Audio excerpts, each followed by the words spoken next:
Mas Tunomo Sidam Sekaring bawana langgeng Kakang Rada punapi menika kadhi ingkang sowan boten mangling Panakawan Bagong. Ha inggih. Lah, nembe kemawon kula menika kendel angenipun munjat ngersa padhekati pramesti Bathara Guru. Kuwatos sing manah kula menawi wonten titah ingkang gugat wonten ing Kahyangan. Lah, nuwun sewu lho, Dik.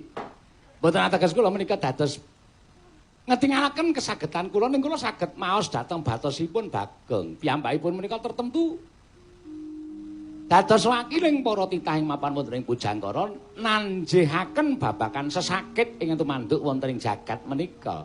Nggih menawi mboten klentu.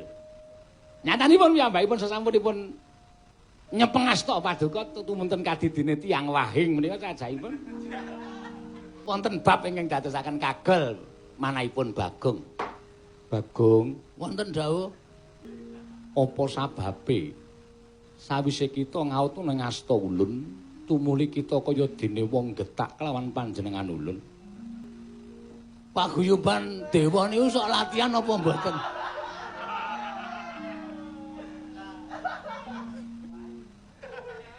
Iya. Kula niki titah lho. Munggah enten kayangan niku kudu diringi sing pancen ya serius tenan. Lah kok mletho. Ming lasem lho. Wah, wis ngirang-wirangke. Rombonganing Jawata. Ah, sing jeneng dewa kuwi ya kaya dene titah menungsa kedurungan ina lali salah apes lan mati. Aja mbok seneni mengko ndak ora prayoga. Sing wigati-wigatine wae apa kita suwana ning Kahyangan. Pukulun kepareng kula ngaturaken sembah sumangga ping pangabekti kula kunjuk. Iya ya Bagong ulun tampa. Pangestu ulun tampanana. Kula pundi nggo jimat paripe dayana ing kasantosan.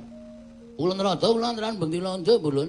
Ya ya Bagong tak tampa pangestu ulun tampanana. Kula pundi nggo jimat dayana ing kasantosan. Wis patang dina iki lho kowe iki Pak metu terus iki apa ora wedi kentekan bahan. Ulun Bathara Indra kula ngaturaken bekti kula kunjuk. Kowe lah trondolo ora diwangsuli. Iya ya Bagong ulun tampa, pangestu ulun tampanana. Kula pundi nggo jimat paripe daerah ning kasantosan. Ana wigati apa Bagong kita sowan? Ingkang sepisan ngaturaken sungkem pangabekti kula kunjuk. Iya Bagong. Ing angka kalih sowan kula menika nuwun sewu Pukulun menawi kersa lan kesduing penggalih kula menika sakmenika sade martabak. Kowe lah. Ana dewa kok tawani martabak iki lho.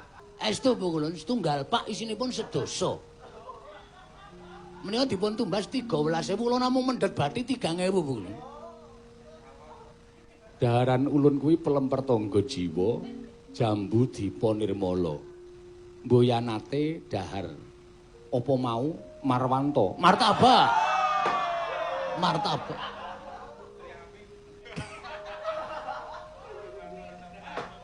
Wondene Pukulun sak rombongan boten kersa mundhut boten dados menapa jernyatanipun adilipun tiyang tawa menika menawi dipun tawakaken menawi dipun pundhut ya alhamdulillah dene ora nggih boten dados napa. Iya.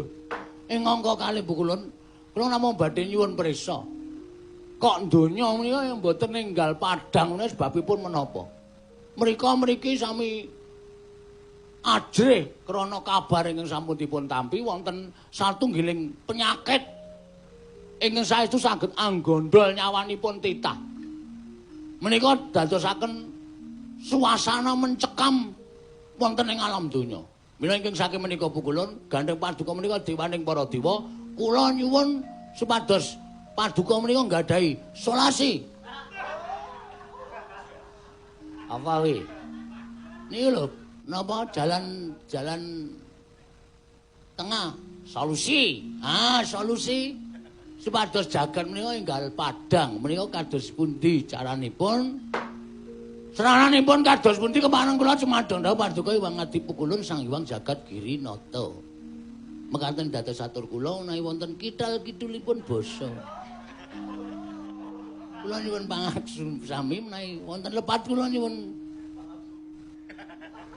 pangapunten ing sak kalangkung kathah Pukulun. Bagong, wonten dawuh. Ngerti yo. Jroning pirembugan iki mau ya ngrembug perkara lelara ingkang dumadya ning jagat. Menika mencekam saestu lho Bu Kulun. Mencekam saestu. Awet kabar ingkang sampun kula tampi sesakit menika mboten saged dipun tonton kanthi netra waloka. Kedah dipun tonton mawi apa jenenge? Kedah dipun tonton mawi bioskop Bu Kulun. Dadi umpane dadi. Bioskop dengkulmu mlacot ya. Sing jeneng kuwi mikroskop. Wah, neradane modern iki. Mikroskop. Menawi mboten dipun tonton kanthi alat kados ngaten niku mboten saged ketingal. Mila kula nyuwun pangapunten, titah menika kadhawuhan menapa, kadhawuhan pripun, lan kadhawuhan kados pundi. Amargi titah menika wonten jagat menika pakaryanipun werni-werni Bu Kulun. Wonten ingkang petani, wonten ingkang penggembala, wonten ingkang nuwun sewu makelar, wonten enten dol tinuku wonten ing peken, wonten ugi inggih menika ingkang ulah seni kados kula menika. Kula menika sampun pinten-pinten gen batal. Amargi kula kudu pun nampi MC Sripah. Kok sik to, MC Sripah kok dijadwal iki piye? Apa matine wong ya dijadwal apa piye? Mergi kula menika saking dregile, ana wong kerokane wis tak pesen, sune mati aku sing MC. Engko batal, dados pangupa jiwa kula mandhek. Kula mboten saged pados sandang tedha, anak-anak kula cilik-cilik doting dlongop, mestine anak kula nek kepengin es, anak kula kepengin jajan, kula iki iso ngekeki dhuwit luwih saka sing dijaluk anak kula. Saniki kudu tak semayani, nganti bocah-bocah cilik do mbrebes mili. Atine wong tuwa sing kaya kula niki sing ora kuat. Kula niku kudune wong tuwa iso nuruti karo anak, saniki mung pandeng-pandengan karo anak. Pukulun lampan wonten jagat menika sampun morat-marit boten kantenan. Kula nyuwun paduka ndawaken kebijakan-kebijakan ingkang samangke saged damel pepadang tumraping para kawula. Menawi mboten niki kula wis ora iso ngampet. Nek pukulun mboten saged paring kebijakan, nuwun sewu paripaksa menapa kula ingkang kudu lenggah minangka dados dewaning para dewa pukulun.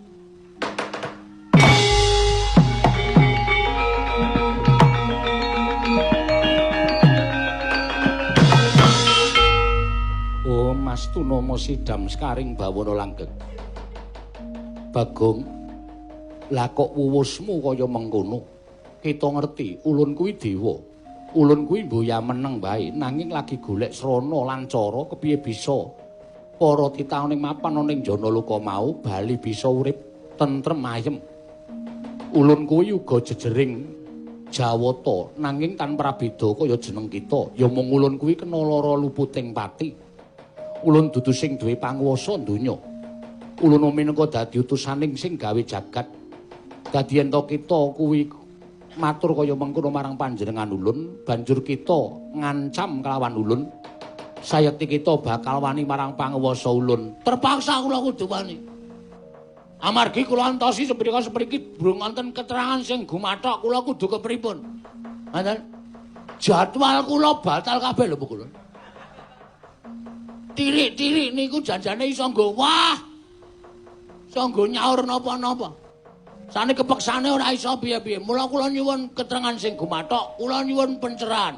Kula kawula cilik minangka dadi wakiling para kawula cilik nyuwun kecerahan utawa napa niku? Pangandika paduka sing saged damel tentrem ati kula. Nek mboten estu kula ora nrimakake kita nantang lan panjenengan ulun. Mboten nantang, kula niku mboten badhe wani apu kula Sang Hyang Jagat Kirinata mboten. Meng kula suwun anggenipun makarya menika cak cek cak cek cak. Supaya enggal kelakon padang kananing jagat raya. Yen pancen kaya mengkono cetha kita ora nrimakake panjenengan ulun dadi dewaning para dewa. Yen pancen kita bakal gawe geger kayewangan papane ora ning Bale Martya Kunda manik.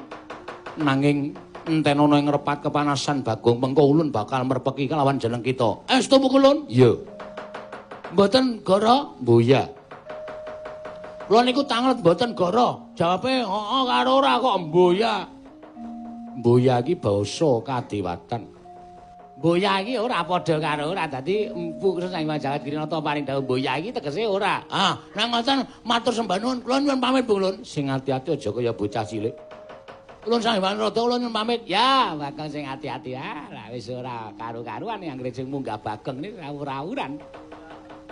Ulun Sang Hyang Bathara Indra kula nyuwun pamit. Iya, Bagong sing ati-ati. Aja kaya bocah cilik. Nun niki. Pun mboten sadyan biyo. Ora. Wis mboya, Bagong. Nggih, nyuwun pamit. Kula madal pasinan Ulun. Sing ati-ati aja kaya bocah cilik, pono kawan Bagong.